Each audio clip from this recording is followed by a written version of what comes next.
Une semaine après le fameux Super Tuesday, les dynamiques électorales parallèles et concurrentielles de Donald Trump et de Hillary Clinton ne semblent pas s'essouffler. Les deux favoris des primaires américaines continuent sur leur lancée de dominer leurs adversaires et de rafler de nouveaux États. À J-243 de l'élection de novembre, les résultats des dernières primaires dévoilés dans la nuit du mardi 8 au mercredi 9 mars donnent chez les démocrates Hillary Clinton gagnante très largement dans le Mississippi et Bernie Sanders dans le Michigan. Dans le camp républicain, en revanche, 2 victoires haut la main pour Donald Trump dans le Mississippi et le Michigan. Trump qui, décidément, prouve que sa campagne touche au cœur des Américains. Le rendez-vous est-il pris pour Donald Trump et Hillary Clinton en novembre prochain? Lequel des poursuivants est-il en mesure de jouer les troubles fêtes et de déprogrammer ce pronostic qui semble s'annoncer? Pour en parler, nous recevons Mawaki Shango. Il est observateur et commentateur des affaires internationales. Docteur Mawaki est très féru de politique. Il a vécu aux États-Unis, il connaît la fièvre des campagnes électorales. Voilà, il a assisté aux présidentielles américaines de 2008 et de 2012. Donc, avant de le retrouver et pour entrer plus en détail par rapport à ces primaires, je vous propose de suivre ce petit élément, le check-up. Il est signé Fafali Lac.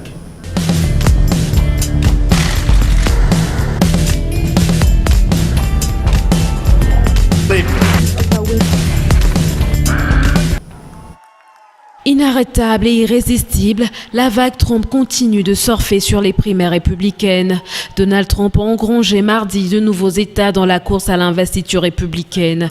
Le milliardaire excentrique s'est imposé dans le Mississippi, État conservateur du Sud, avec 47% des voix selon des résultats quasi complets, devant le sénateur du Texas Ted Cruz, 36%. Il a également remporté le Michigan, État industriel de la région des Grands Lacs, avec quelques 36% des voix. Ted Cruz et le gouverneur de l'Ohio voisin, John Kasich, se disputant la deuxième place. Le sénateur de Floride, Marco Rubio, quant à lui, a été largement dévancé au cours de la soirée. De son côté, Ted Cruz a renforcé son statut de deuxième homme en gagnant l'Idaho dans le nord-ouest.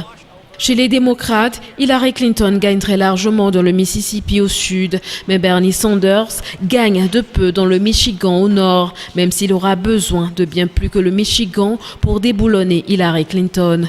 Le problème de Sanders, c'est que même s'il a montré qu'il pouvait gagner des grands États en dehors du sud, Hillary Clinton a déjà remporté des États qui comptent beaucoup de délégués, comme le Texas et la Géorgie, par des marges substantielles, surclassant largement toutes les petites victoires que Sanders a pu grappiller. Et pour enfoncer le clou, l'ex-secrétaire d'État mène aussi au score dans les petits États grâce au soutien de l'électorat noir. Plus de 200 délégués séparaient mardi soir les deux challengers. Alors, première question, s'achemine-t-on vers un duel Trump-Clinton en novembre prochain? Alors, Marco Rubio, l'Obama latino, présenté comme ça, ce jeune self-made man, réussite américaine comme les Américains les aiment, est-il complètement largué? Je crains que oui. Bon, mais on attend dans les prochains jours, surtout d'ici la semaine prochaine, après le primaire de Floride, pour vraiment le verdict définitif, parce que c'est vraiment en Floride qu'il a une base, en tout cas la plus forte, puisqu'il est sénateur représentant cet État.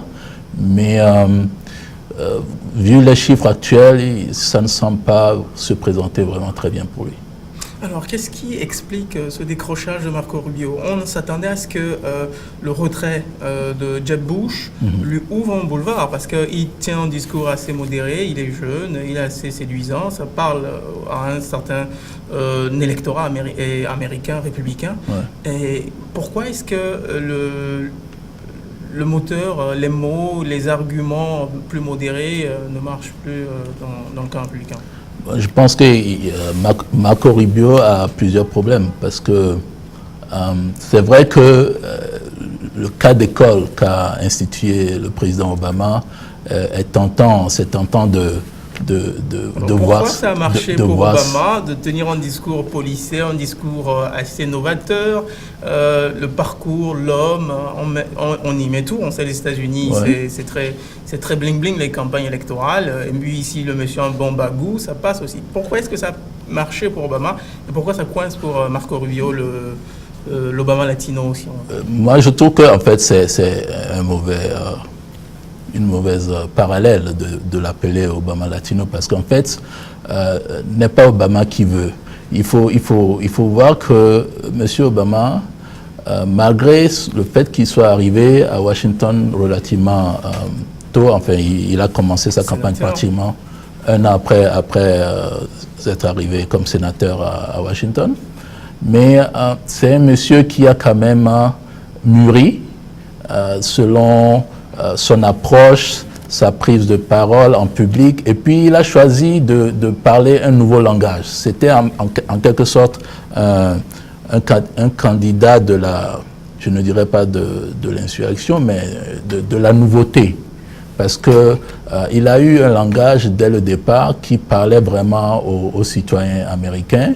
Il a eu un langage de vérité. Donc c'est cette incapacité de Marco Rubio à articuler un discours novateur, un discours qui a la prime de la nouveauté, qui fait qu'aujourd'hui sa campagne a du plomb dans l'aile. Oui, et je dirais qu'il n'est pas assez mûr aussi pour le prime time. Est-ce que l'absence d'éloquence aussi, parce qu'on lui reproche de ne pas être très éloquent, joue?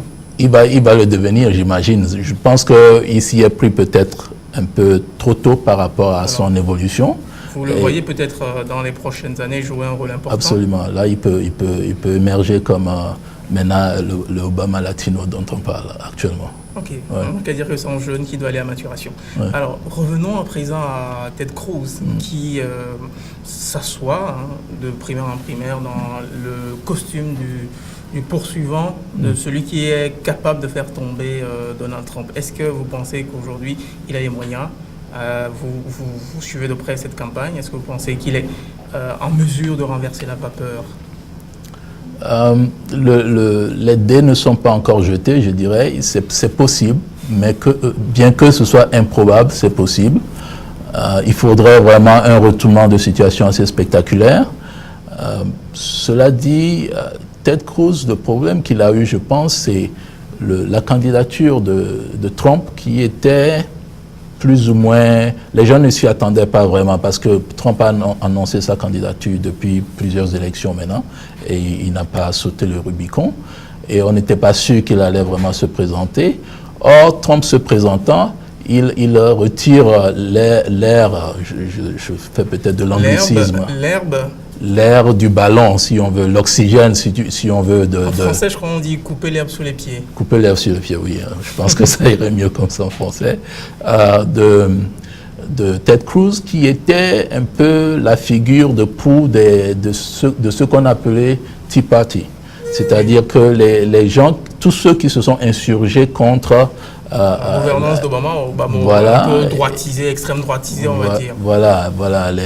Qui se revendiquent de cette culture un peu pionnière, de cet souverainisme, une politique qui est assez de repli, en fait. Voilà, et il parle toujours de reprendre l'Amérique, de reprendre possession de leur Amérique. On se demande toujours quelle Amérique. Est-ce que c'est l'Amérique des années 50-60? L'Amérique n'est plus colonisée. Le parti, c'était contre la colonisation, etc. Mais c'est des nostalgiques. C'est des gens qui ont une certaine idée d'une certaine Amérique idéale. Comme par coïncidence, c'est généralement une Amérique très blanche. Et donc, l'élection du président Obama a donné un peu d'énergie à ces gens-là qui étaient dans les franges, dont on n'entendait pas trop parler. Donc, ils se sont coalisés pour devenir une force politique, un mouvement politique. Ils ont pu faire élire des représentants à la Maison des représentants et des sénateurs, d'où justement Ted Cruz. Et il faut aussi se rappeler que à cause de ces nouveaux élus, basés sur les sympathisants, le mouvement des Tea Party, c'est à cause de ça que le speaker de la Maison des représentants, John Boehner, John Bonner, oui, a dû démissionner parce qu'il n'arrivait plus à les contenir. Donc c'est une force qui est là. Maintenant que Trump s'est déclaré et s'est lancé dans la course, sa voix et son style capturaient plus l'énergie et puis le mécontentement de tous ces gens-là. Donc c'est l'absence de charisme en fait qui explique le fait que le discours de Ted Cruz n'imprègne pas suffisamment. Disons qu'il s'est retrouvé avec quelqu'un qui en avait plus que lui et puis voilà, qui était Cruz, un personnage de bête médiatique, de médias, voilà, etc. Donc ça a coupé l'herbe sous ses pieds. Alors, on regarde un peu les écarts, ce qu'ils ont pu engager jusqu'à aujourd'hui, depuis février, que les élections ont commencé, les primaires. En termes de délégués récoltés, l'écart n'est pas encore trop grand entre Donald Trump et Ted Cruz. Est-ce qu'il peut refaire son retard à ce niveau-là? L'écart, c'est quoi? C'est dans la centaine, je crois. Mais alors que l'écart est de près de 200 entre Clinton et Sanders, alors qu'avec Ted Cruz, l'écart est assez resserré. Certainement. Il faut voir aussi que le nombre de délégués que les démocrates doivent gagner est beaucoup plus grand que le nombre de délégués en jeu chez les républicains. Donc ça impacte aussi l'écart. Mais ce qu'il faut voir, c'est que les primaires qui s'annoncent, par exemple la semaine prochaine, il y a Floride, il y a Ohio, je crois. Et Donald Trump est donné gagnant dans les sondages. Maintenant, les sondages peuvent tromper. Il peut se passer des choses au dernier moment. Mais il faut dire que le monsieur a le vent en poupe et on ne voit pas très bien par quelle voie Ted Cruz peut passer pour le devancer. Il peut réduire l'écart éventuellement, mais le dépasser jusqu'à devenir le nominé, bon, c'est difficile à voir actuellement. Alors, est-ce que Donald Trump peut plier le match dès la semaine prochaine? Parce qu'on sait que la semaine prochaine, dans l'Ohio et en Floride, ça va se jouer à quitte ou double. Ouais. Le gagnant rafle la mise. Ouais. Est-ce que les écarts, les sondages le donnent déjà en avance? Est-ce que là, il pourrait peut-être faire le plan de délégués? C'est ce que je crains.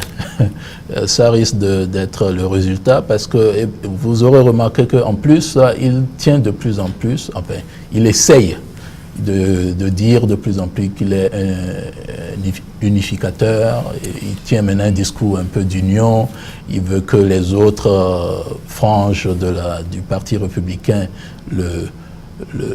trouvent en lui un candidat viable contre éventuellement Mme Clinton, parce qu'avec le langage assez provoquant, assez hors du style de l'establishment jusque-là, les gens se doutent, les gens disent que bon, il risque de ne pas faire un candidat viable aux élections générales à la fin, mais il essaye de changer un peu de registre et de se présenter comme un unificateur, etc.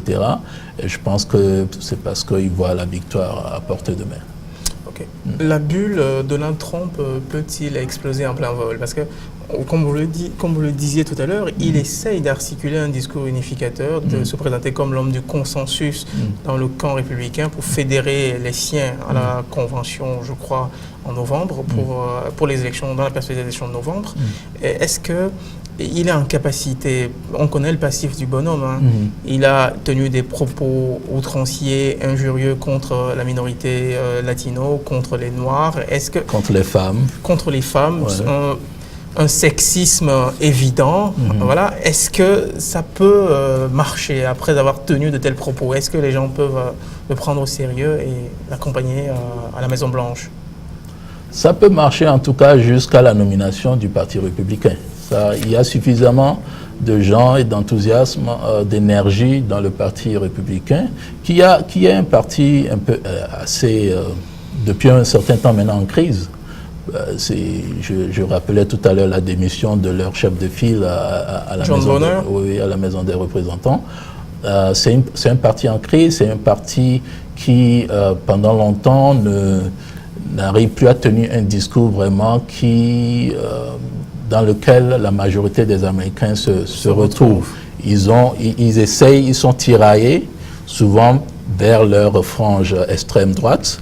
Donc ils essayent de satisfaire ces gens-là et ça devient de la démagogie à la fin. Donc je disais que au niveau du parti républicain, il y a assez de gens, assez d'énergie pour dire que Donald Trump va être le nominé qui va les représenter aux élections présidentielles. Maintenant, une fois qu'on dépasse l'étape de la nomination, sur le plan maintenant national, pour les élections générales, avec quelqu'un comme Mme Clinton. On reviendra par rapport à ses chances, on va en parler. Ouais. Alors, la disqualification des candidats qui sont estampillés establishment. Alors, je pense par exemple à Marco Rubio, qui est homme modéré. Je pense par exemple à Jeb Bush, qui lui a complètement jeté l'éponge. Ouais. Est-ce que, vous parliez tout à l'heure d'une crise que traverserait le Parti républicain. Est-ce que cette disqualification des partis, des candidats issus du sérail-là, est-il un élément conjoncturel ou c'est une tendance de fond qui va se maintenir et peut-être aller vers une implosion du Parti républicain ou peut-être une extrémisation, c'est-à-dire le décalement du centre de gravité du parti vers l'extrême droite? Donc vous parlez de l'émergence de candidats comme Trump? Voilà, le fait que des candidats qui se revendiquent anti-establishment, anti-appareil, anti-parti, raflent. Trump, c'est le cauchemar, en fait, de l'appareil du Parti républicain. Récemment, John Kerry, récemment, le candidat de la Mitt Romney, s'en est pris à lui. Voilà. Est-ce que... C'est toujours un symptôme, c'est le dernier symptôme de la crise républicaine. C'est évident que déjà les gens du Tea Party, comme dont je faisais allusion tout à l'heure, leur émergence témoignait d'un mécontentement qui n'était pas seulement contre M. Obama. M. Obama était la première cible, évidemment, parce que c'est tout un état de la politique américaine qui a, d'après ces gens-là, pu permettre d'élire quelqu'un comme M. Obama, en lequel ils ne se reconnaissent pas. Donc, mais indirectement, en prenant M. Obama comme cible, ils reprochaient à leurs hommes politiques d'avoir pu laisser cela se produire en Amérique. Donc c'est pour ça qu'ils ont envoyé ils ont présenté en fait des challengers à des gens qui étaient déjà républicains élus à Washington dans leur État respectif, district respectif, pour pouvoir faire élire ces nouveaux qui sont venus à Washington, qui n'avaient pas l'intention de gouverner, qui voulaient vraiment... jouer les troubles faits. Voilà, c'est ça. Donc, ce mécontentement, c'est ça qui continue sans arrêt, qui maintenant insuffle la candidature de quelqu'un comme Trump et qui a essoufflé d'autres candidats comme Jeb Bush, etc. Donc, c'est pas fini, ça ne fait que commencer. Trump profite du sentiment de déclassement d'une frange importante, vous l'expliquiez tout à l'heure, de la population américaine, surtout blanche, qui a peur de l'immigration, qui a peur de se faire spolier ses maigres économies dans des programmes sociodémocrates, c'est-à-dire un peu le Obamacare, plus de politique sociale, plus de social. Les riches n'aiment pas beaucoup ça. Et aujourd'hui, un monsieur qui se dit à l'extérieur des partis, Donald Trump, même Ted Cruz qui ne l'est pas, vous le disiez, il est proche du mouvement anti-parti. Est-ce que leur succès ne signe pas la fin des partis, des appareils politiques? On le voit aussi également au Bénin, ce qui se passe. Talon, à Javon, deux messieurs qui suivent juste derrière le candidat du parti FCBE et la coalition RB et PRD, Lionel Zansou. On voit que c'est des gens, des hommes d'affaires, des milliardaires en espèces, un peu comme aux États-Unis, des milliardaires qui ont un certain succès. Est-ce que ça traduit peut-être un changement de mentalité politique? Est-ce que vous pressentez ça? Dans tous les cas, le peuple ne se reconnaît plus dans les appareils politiques. Voilà, il est évident qu'à partir du moment où on a alterné d'un parti à l'autre et puis on a l'impression au bout d'un certain temps que rien ne change, ils sont tous plus ou moins les mêmes.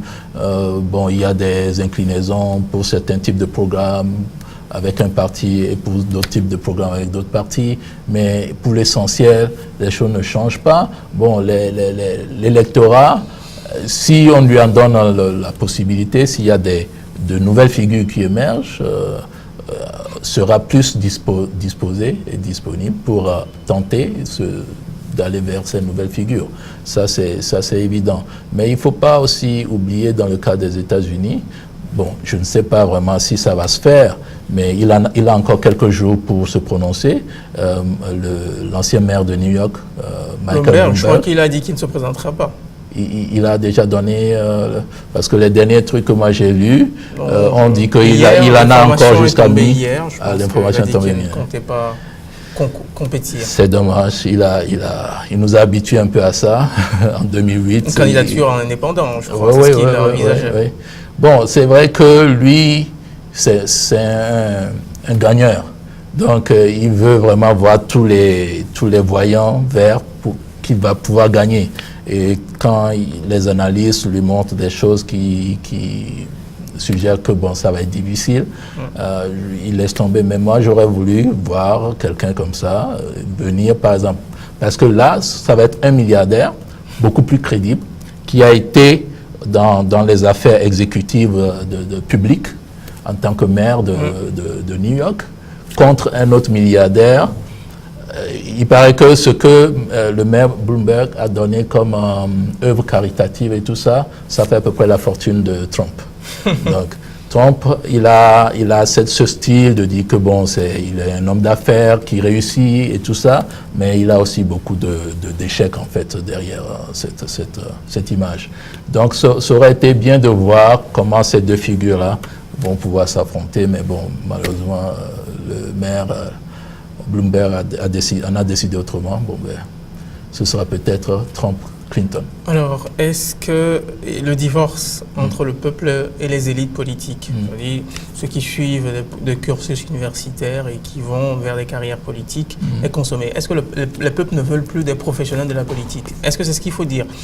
Ou carrément, ce sont les partis qui doivent peut-être muer? Oui, je ne pense pas qu'on puisse dire que parce qu'on le voit, vous parlez tout à l'heure de Bloomberg, c'est pas un monsieur du sérail, il n'est pas dans l'establishment aussi. Ouais. Trump, Cruz, même Bernie Sanders, qui ne se revendique pas trop du bilan d'Obama, mais qui reste un peu à l'extrême gauche du Parti démocrate. Ouais. Cela traduit une certaine tendance, je crois, qui est de plus en plus générale. Même on peut faire des liens avec la France ou les candidats d'extrême droite, on le voit en ce moment, dans d'autres pays, aux Pays-Bas, en Belgique, en Autriche. C'est normal qu'aux États-Unis, ce soit encore plus accentué parce que le système électoral américain est un système à deux partis. Sanders il a toujours été un indépendant, en fait, en tant que sénateur et avant ça en tant que député. Il était sous les couleurs d'indépendant. C'est maintenant qu'en se présentant aux élections présidentielles, il brigue la nomination du Parti démocratique parce que c'est un système dans lequel il n'y a que deux partis en réalité. Si c'est des élections locales, il peut bâtir sa candidature sur sa réputation locale en tant qu'indépendant, il peut le faire, mais pour une élection générale, une élection nationale... On a toujours besoin d'appareils. Voilà, c'est ça. Donc, dans un système comme ça, c'est clair que les gens sont fatigués d'aller d'un parti à l'autre et il n'y a pas d'autres options. Donc, quand une figure comme le maire Bloomberg émerge, on sait qu'il a redressé la situation à New York. On sait qu'il est prêt à mettre ses ressources en jeu pour pouvoir redresser les choses. Et c'est un homme pragmatique, en fait, qui résout les problèmes. Donc, quand quelqu'un comme ça se présente, on sera toujours tenté. Il ne faut trop s'apaisantir sur le maire Bloomberg. Oui. On revient à Ted Cruz et à Donald Trump. Deux messieurs qui ont presque le même discours, qui n'ont pas... Il y a une petite différence de style. Trump est plus outrancier, mais il y a un fond commun entre ces deux hommes-là. Est-ce qu'on peut dire que Donald Trump et Ted Cruz, c'est blanc bonnet, bonnet blanc, comme on dit en français? Oui, oui, je pense qu'on peut dire ça. En fait, excusez-moi, je ne m'appesantais pas sur Bloomberg, mais c'était pour répondre à la question, est-ce que les populations en ont marre des élites politiques, etc. C'est-à-dire que quand on n'a pas beaucoup de choix et qu'il y a une alternative, quelque chose de nouveau qui se présente et qui est viable et qui est crédible, évidemment, on va se diriger vers ça. On va s'intéresser en tout cas à ça. Et quant à... Est-ce qu'il faut s'inquiéter que... Non, je ne pense pas qu'il faut s'inquiéter. C'est les partis qui doivent peut-être s'inquiéter, en particulier le parti républicain. Je pense qu'après ces élections-là, s'ils ne gagnent pas, ils vont devoir faire une refondation. À moins que vraiment ils veulent continuer tout droit dans le mur.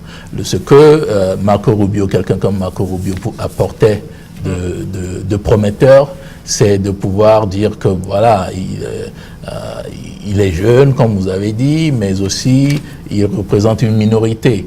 Alors que les voix de plus en plus dominantes dans le Parti républicain semblent ignorer les minorités, semblent s'éloigner des minorités, semblent penser qu'ils peuvent continuer à se développer comme parti en ignorant les minorités, alors que ce n'est pas possible. Donc c'est ça que Marco Rubio apportait comme différence.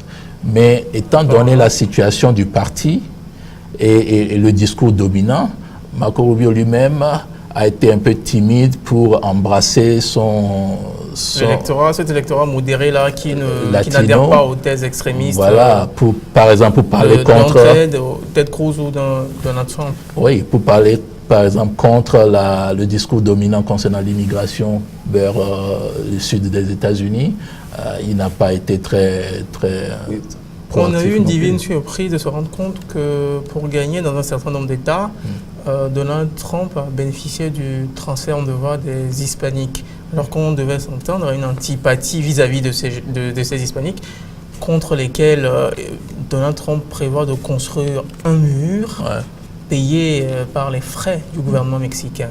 Qu'est-ce qui explique qu'il tient un discours anti-immigration et que ces hispaniques-là adhèrent et qu'ils n'affluent pas vers Marco Rubio, par exemple? Oui, je dois dire que je n'ai pas regardé les chiffres de près pour voir vraiment quelle proportion de la population hispanique est prête à suivre Donald Trump dans ses discours un peu extrémistes contre l'immigration. Mais on peut aussi anticiper le fait que dans des populations de migrants déjà installés, bien intégrés, il y a toujours une portion de gens qui ne veulent pas que les autres viennent ou bien que les autres viennent dans des conditions qui va provoquer qu'on leur pointe du doigt parce qu'ils font partie de la même minorité. On parle de latinos, même les latinos qui sont bien installés, qui sont en règle, qui s'enrichissent, qui font des affaires, tout ça. Si les candidats à l'immigration qui viennent dans des conditions douteuses provoquent le fait qu'on les pointe maintenant du doigt tous, ça leur plaît pas. Donc ils peuvent vouloir qu'on contienne d'une façon ferme cette immigration. Alors venons à présent au duel entre Bernie Sanders et Hillary Clinton. On le voit, le vieux, il est sonné. Il est sonné par les coups qu'il a reçus récemment, les victoires, les 7 États raflés par Hillary Clinton lors du Super Tuesday et cette dynamique qui se maintient. Et il s'accroche, il a remporté, depuis le week-end dernier, il a remporté le Kansas, le Nebraska, le Maine et également le Michigan. Est-ce que vous pensez qu'il peut résister jusqu'au bout? Il peut résister encore quelques semaines. Vous lui donnez quelques semaines. Oui. Il ne finira pas céder, pas craquer. Oui. Les mathématiques ne sont pas en sa faveur parce que, Madame Hillary Clinton a confirmé son emprise des États du Sud par rapport à Sanders. Sanders, il a gagné quelques États au niveau nord-est et centre-est. Centre-nord, on va dire. Peut-être si on va vers Californie et tout ça, il va avoir pas mal de sympathisants. Même s'il gagne Californie, ce dont je doute, il a quand même beaucoup de longueur à rattraper avant de pouvoir détrôner l'avance de Mme Clinton. Alors, Quel regard vous portez sur ces propositions? Il prône un modèle social-démocrate à la suédoise, ou on pourrait dire à l'allemande ou à la française, en tout cas à l'européenne, un modèle républicain social, un État plus social, plus généreux envers les plus pauvres. Il prévoit d'éponger les dettes des étudiants, qui constituent une bulle financière qui fait peur le monde financier.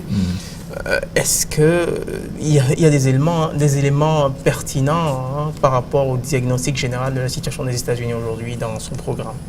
Culturellement, il est mal parti en tant que sociodémocrate. Mais il se dit socialiste. Oui, je crois qu'il dit... Il n'a pas peur du mot. Oui, il n'a pas peur du mot. Mais il combine les deux, en fait, c'est pour dire sociodémocrate. Il dit démocrate socialiste ou socialiste démocrate, je ne sais pas dans quel ordre il le dit. Mais en fait, c'est ça, c'est le modèle européen qu'il Parce que les États-Unis, la mentalité américaine, la culture américaine est compatible avec ce modèle. Il y a des gens qui aiment ça, mais ils ne constituent pas 30% de l'électorat américain. Donc, c'est le discours de Sanders, c'est-à-dire qu'il va y avoir des gens qui vont vraiment être très enthousiastes, presque à l'extrême pour ce discours-là, qui vont embrasser ça, qui vont être très militants là-dessus, mais ça ne suffira pas pour approcher la moitié de l'électorat. Alors, vous pronostiquez une victoire, en tout cas, une victoire de Trump, une victoire de Hillary Clinton pour un duel en novembre entre ces deux adversaires-là. Ouais. Alors, est-ce que vous pensez que l'Amérique est prête pour élire une femme à la Maison-Blanche ou pour élire un fou furieux à la Maison-Blanche? Parce que Donald Trump fait figure d'un monsieur qui n'a pas de filtre. Il revendique une certaine liberté de ton. Il se dit politiquement incorrect. Je pense que l'Amérique est prête pour élire une femme à la Maison-Blanche. Ça, si M. Obama ne s'était pas présenté en 2008, ça aurait bien pu être Mme Clinton, la présidente des États-Unis.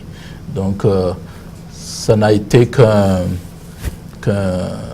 report. Oui. Et je pense que l'Amérique est plus prête pour avoir une femme dans la maison, dans le bureau ovale, plutôt que pour avoir un abrasif. Alors, quels peuvent être les freins à cette élection-là? Les affaires des écoutes, des conversations secrètes qui pendent un peu comme une épée de Damoclès sur la tête d'Hillary Clinton. Oui, c'est ça. Ça pourrait la fragiliser dans la perspective de l'élection générale en novembre.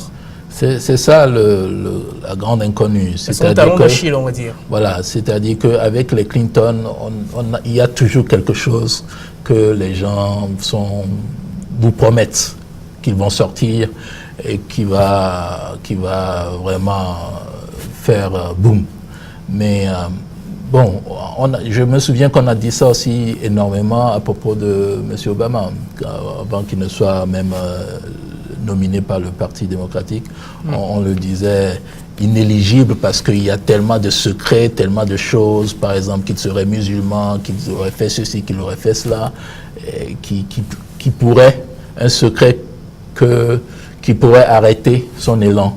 Mais bon, on dit ça et puis après rien ne sort. Je me demande si c'est le cas de Mme Clinton ou si vraiment il va y avoir quelque chose qui va empêcher. L'élection de Donald Trump en novembre à la Maison-Blanche, scénario catastrophe ou scénario normal, plausible? Scénario relativement plausible.